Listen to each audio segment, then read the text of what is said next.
Materi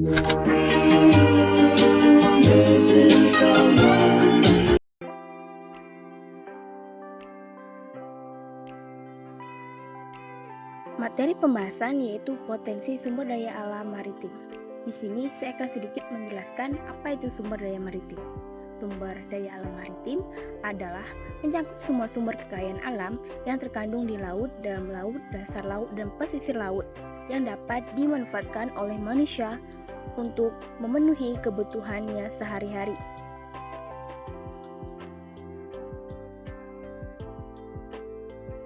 Seperti yang kita ketahui, Indonesia merupakan negara maritim, yang artinya Indonesia berada dalam kawasan laut yang luas.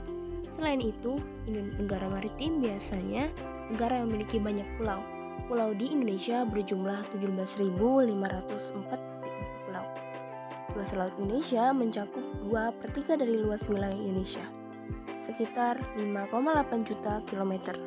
Bisa kita temukan beragam jenis lingkungan laut yang 1.114 spesies rumput laut dan lebih dari 450 biota terumbu karang menghuni lautan Indonesia.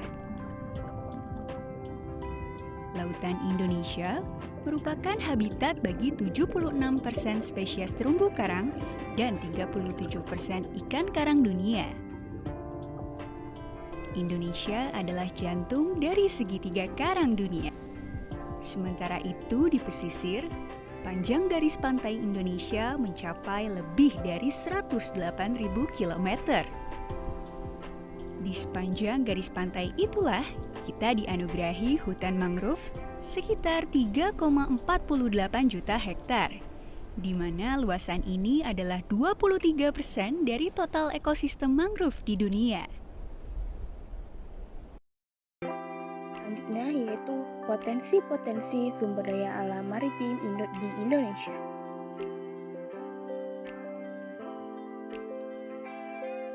Yang pertama adalah hutan mangrove. Hutan mangrove adalah tipe hutan yang berada di daerah pasang surut air laut. Saat air pasang, hutan mangrove digenangi air laut. Sedangkan pada saat air surut, hutan mangrove bebas dari genangan air. Umumnya, habitat mangrove di pantai yang terlindungi, muara sungai, dan laguna. Persebaran hutan mangrove di Indonesia meliputi wilayah pantai Sumatera, pantai barat dan utara Sulawesi, pantai utara Jawa, dan pesisir Kalimantan, dan Teluk Bintuni di Papua dan pesisir Kalimantan. Fungsi hutan mangrove. Fungsi ekologi sebagai habitat atau tempat hidup binatang laut untuk berlindung, mencari makan, dan berkembang biak, mencegah abrasi pantai, penyaring alami, dan lain sebagainya. Fungsi ekonomi, hutan mangrove memiliki nilai ekonomis yaitu pemanfaatan kayu mangrove yang sudah berumur. Namun, harus diketahui, boleh diambil jika warga bersedia melakukan reboisasi kembali menjadi habitat biota laut, masyarakat dapat menangkap dan menjual ikan. Hutan mangrove sebagai ekowisata. Hutan mangrove tumbuh sepanjang pesisir pantai muara sungai, bahkan di rawa gambut. Selain menjadi pencegah abrasi, hutan mangrove juga dapat dimanfaatkan sebagai destinasi ekowisata. Ekowisata adalah suatu bentuk wisata yang bertanggung jawab terhadap kelestarian area yang masih alami. Yang kedua adalah terumbu karang. Terumbu karang adalah suatu ekosistem di laut yang berbentuk bangunan kapur raksasa yang dihasilkan oleh hewan karang dan organisme berkapur lainnya yang menjadi habitat bagi biota-biota laut.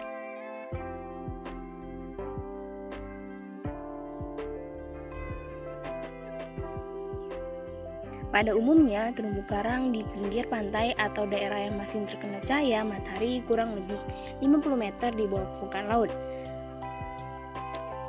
Akan tetapi, ada beberapa tipe terumbu karang yang dapat hidup jauh di dalam laut dan tidak memerlukan cahaya. Namun, terumbu karang tersebut tidak bersimbiosis dengan zooxanthellae dan tidak membentuk karang.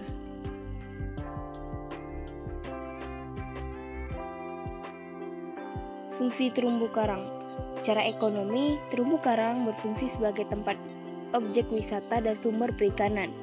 Sedangkan Secara ekologis, terumbu karang berfungsi sebagai habitat makhluk hidup laut dan menjadi pelindung pantai serta daerah pesisir dari ombak besar.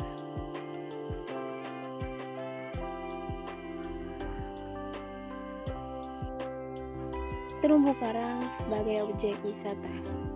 Terumbu karang dapat menjadi objek wisata melalui kegiatan menyelam, snorkeling, ataupun hanya melihat keindahannya dari atas kapal yang dilengkapi kaca pada lantainya atau disebut dengan glass bottom boat.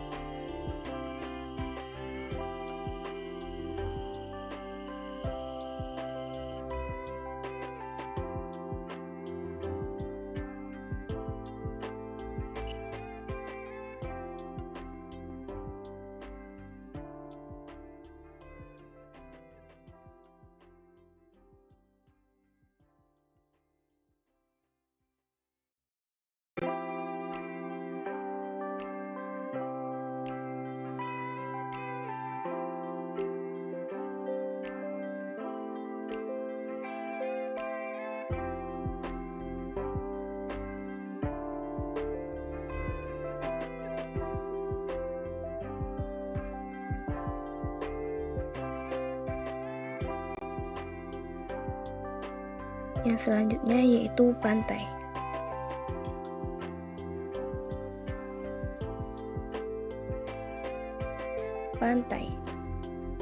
Pantai adalah wilayah perbatasan antara daratan dan lautan, di mana daerah daratan adalah daerah yang terletak di atas dan di bawah permukaan daratan dimulai dari bawah garis pasang tertinggi, sedangkan daerah lautan adalah daerah yang terletak di atas dan di bawah permukaan laut dimulai dari sisi laut pada garis surut rendah, termasuk dasar laut dan bagian bumi bawahnya. Fungsi pantai. Pada umumnya, pantai digunakan sebagai objek wisata. Selain itu, pantai juga dimanfaatkan sebagai area tambak garam, sumber mata pencarian para nelayan, sebagai habitat bagi hewan-hewan yang hidup di air dan lain sebagainya.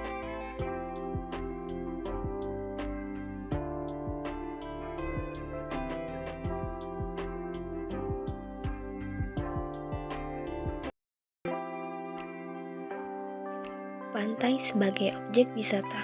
Pantai dapat dijadikan sebagai objek wisata karena pantai memiliki keunikan sendiri di mata orang-orang. Keindahan pantai bisa dimanfaatkan untuk menjadi sarana rekreasi manusia untuk melepas penat. Pantai juga dapat dijadikan sebagai sumber mata pencarian melalui industri pariwisata.